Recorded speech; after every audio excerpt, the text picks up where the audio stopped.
ગાડી બાઇક લઈને આવતા હતા, થોડું કાવું માર્યું. એટલે કાવા મારવામાં કોઈ છોકરાને ઉભો રાખીને મારવો અને તિલક કેમ કર્યું છે એમ કરીને મારવો, મને એવું લાગે છે કે આ લોકો બેફામ બન્યા છે. અહીંયા હમણાં જ સાધુ સમાજના પરિવાર સાથે પણ એ લોકોએ કરેલું મને ખબર છે. પણ નાના સમાજો હોય તો નાના સમાજો વિયાય. તમે જથ્થાવાળા સમાજ છો, મોટો સમાજ છે, તેમ છતાં તમને ડર લાગે તો તમને ઘણી વાર એવું થાય કે એમણે કેમ પાછા પડ્યા. તો એ ઘર હોય, નાના સમાજો તો બિચારા શું કરે?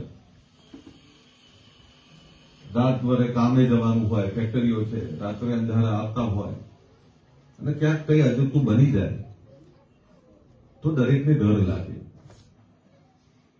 મારું અહીંયા કારણ એ છે કે છેલ્લા 6 મહિનાથી હું જોઉં છું તો કે આ બેફામ બન્યા છે. અને બેફામ બની લગ્નના વરઘોડા નહીં કાઢવા દેવાના, વાસમાં આવીને ગાળો દેવાની. આ દીકરી કહ્યું કે અમારી હાજરીમાં બેફામ ગાળો બોલે અને પછી એવું કે અમે તમને ક્યાં બોલીએ છીએ? તો કોઈ લેડીઝની સ્ત્રીની હાજરીમાં ગાળો બોલતા શરમ નહીં આવતી? બીજું, અંદર અંદર વાતો ના કરતા. તમને કહેવા આવ્યો છું કે ગુજરાતમાં કોઈ એવો ચમરબંધી નથી, કોઈ એવો દાદા નથી કે ગરીબ સામાન્ય લોકોને ડરાઈ શકે. અને હું જયારે કહેતો હોઉં કે ગુજરાત ક્ષત્રિય ઠાકોર છે ના, ક્ષત્રિય એટલે રક્ષયથી ક્ષત્રિય, બીજાનું રક્ષણ કરે. જયારે બીજાના રક્ષણની વાત કરતો હોય ને એના પરિવારમાં કોઈ હાથ નાખવાની હિંમત કરે તો એ હાથ તોડતા મને આવડે છે. હું એ જ અલ્પેશ ઠાકોર છું, એ કહેવા આવ્યો છું, એ આજે કહેવા આવ્યો છું કે વાળી લેજો તમારા યુવાનોને, એ વાળી લેજો તમારા વડીલોને. મારી એક પણ મા બેન દીકરીનો પાલો અભડાવવાનો પ્રયત્ન કર્યો, એની હાજરીમાં ઊંચા અવાજે બોલવાની હિંમત કરી તો હાથ તોડતા વાર નહીં થાય.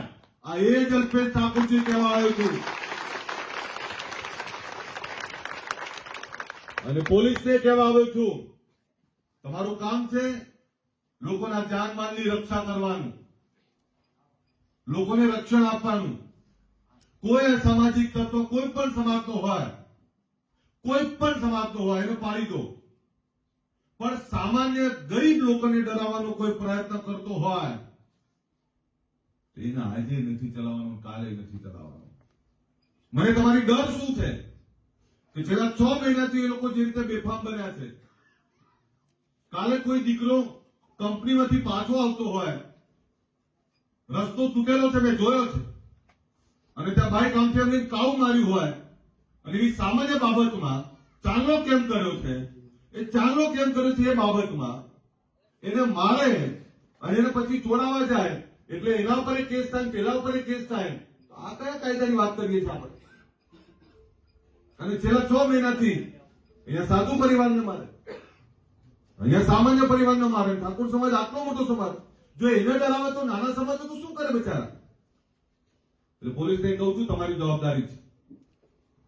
જે કઈ અસામાજિક તત્વો છે તળિયા તોડી નાખો. શેના માટે બેઠા છો? અને તમને કહેવા આવ્યો છું, રાતના 2 વાગે પણ જો તમને કોઈ હેરાન કરવાનો પ્રયત્ન કરે, મને આવતા અડધો કલાક થશે અમદાવાદથી, હું અડધી રાતે પણ આવીશ. આ કહેવા આવ્યો છું તમને. અને આયોજન કરો 10-15 દિવસમાં ગામના ચોકમાં ગરબાનું આયોજન કરો. હું કોઈ દિવસ ગરબા ગાવા નહીં નીકળ્યો, પણ આ ગામના ચોકમાં માના ગરબા કરો, હું ગરબા ગાવા ઈચ્છતા. શું સમજે છે બધા એમના મનમાં? એવું માને છે કે આ નોંધાવટ, આમના માટે કોઈ બોલવાનું નથી. થોડા ધીરાસુ પડે એટલે મગતરાવ આંખો બતાવે મારા લોકોને. એમને કહેજો અમારે કોઈ એવા લાંબા ઝઘડાઓ નથી કરવા, કોઈની જોડે બગાડવું નથી. પણ ગરીબ સામાન્ય લોકોને ડરાવશો તો તમે પણ સીધા નહીં રહી શકો, સીધા નહીં ચાલી શકો. આ સમજી લેજો. બહુ લાંબુ નથી કહેવું. ક્યાંય કહેતો તું કહેતી હતી સામાન્ય બાબતો બહેનો બધાને કહું છું, કોઈ બીજી માથા કુટુંબ ના પડો, શાંતિથી મુક્તપણે જીવો. તમને હવે પછી કોઈ હેરાન કરે તો હું છું ને એ છે, ચિંતા ના કરો પાછું. પણ આપણે કારણ વગરના ઝઘડા કોઈના ના થવા જોઈએ. તમારી પણ ફરિયાદો ના આવી જોઈએ. તમે પણ ક્યાંય અવિવેક, ક્યાંય કોઈ ખોટો વ્યવહાર ના કરવા જોઈએ. તમે પણ કોઈની જોડે ખોટી વાત ના કરવા જોઈએ. જયારે હું કહેતો હોઉં કે તમને કોઈ ખોટું હેરાન ના કરે તો તમે પણ કોઈને ખોટું હેરાન ના કરવા જોઈએ. આ કહેવા આવ્યો છું. બીજું એ કહેવા આવ્યો છું, નાના મોટા નશાખોરીમાં છોકરાઓ હોય ને તે બહાર કાઢી લેજો. અને જંગ્યા મોટા મોટા કરો છો ને, જંગ્યા નાના કરી નાખો. ભાઈ ઉપર 2 મિનિટ. આ મોટા મોટા જે વાળ છે ને તમારા, જે વાળ કપાઈ નાખો, હારા નહીં લાગતા. અને વ્યસનો કોઈ ના કરવા જોઈએ. હું આટલી બધી વાત કરવા છું, પાછળ મસાલો મચડે આગેવાન. બંધ કરો આ બધું. આ સારી વાત નથી. તમારે એવું સક્ષમ તો બનવું પડશે ને ભાઈ.